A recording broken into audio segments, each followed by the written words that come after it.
This has been quite a week, well, bit over a week, and sadly not a very good one in terms of the channel. So gaming wise, yes, we had a great E3, loads of great news and a new console, the Xbox One X, tons of new games, etc.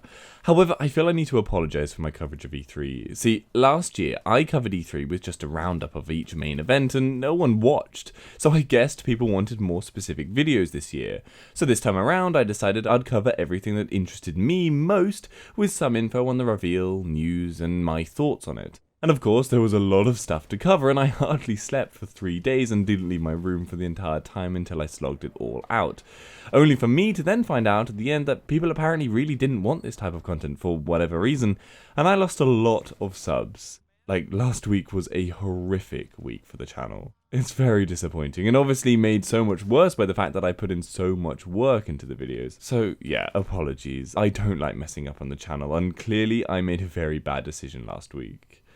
Anyway, on a more positive note, what did you guys love most about E3 now that the hype has died down? What do you find yourself still thinking about? Let me know down in the comments below, and it'll help me to know what you guys want to see on the channel. My favourite bits were the new Metro game, Exodus, and Wolfenstein the New Colossus. I'm so excited for them.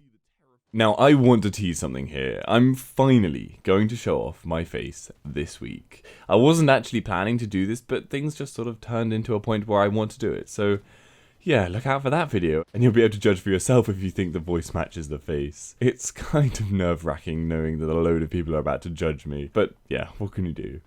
I covered the game Aero last week, a unique style game where you need to follow the lines in time with music and shoot enemies. Believe me, it sounds more simple than it really is.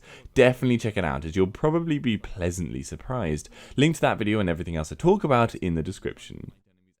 Now, the biggest video coming this week, other than the face reveal, is my updated What GPU for 21x9, following up on last year's highly successful video, hopefully making things far more simple for people looking to enter the ultrawide space for the first time with little knowledge of what tech they need.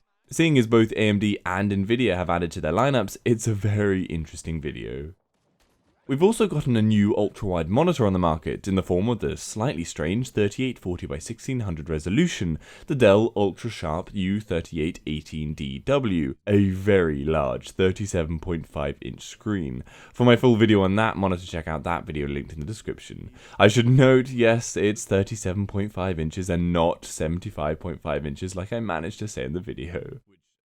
I finally updated Fallout 4 after a very long time since my last coverage, as I was putting it off for so long due to just not wanting to face the mess that game was at launch, but thankfully things have completely changed now, and you only need a single mod to get it running properly, so check out that updated video if you want to return to the way sounding glorious 21x9. Now, talking of Fallout 4, I've done a cool video covering the Pilgrim mod for the game, giving it a horror twist, which is really fun. That video will be out in the next few days. So it's been hinted that there are some surprises for us at launch with both AC Origins and Far Cry 5, but the biggest thing which just totally bypassed me, as I suppose I'm so ingrained to expect its presence in every game that I don't look for it, is the total removal of the minimap in both games. Instead, our reliance on binoculars in Far Cry and the Eagle in Origins will be how we travel. Now, that said, I think this is probably being blown up to sound far bigger than in reality it is, because honestly, a minimap was never particularly important to me in either game, as they both obviously will still have the main map, and you can see waypoint directions at the top of the screen like normal anyway, so yeah, whilst the idea of it being a game changer is cool, in reality they need to lose all HUD markers before it genuinely affects the game. In bad news, Take-Two is taking a ton of flack right now for trying to kill off GTA 5 mods, as in it's bad news that the mods are being attacked and not the bad news that Take-Two is getting attacked. That's right. They sent a cease and desist letter to Open4, the backbone to most GTA mods, and yeah, it doesn't look good. I just really can't agree with their moves here. Anyway, on a personal note, I managed to finally get around to finishing the Surge completely, and wow, I really enjoyed this game.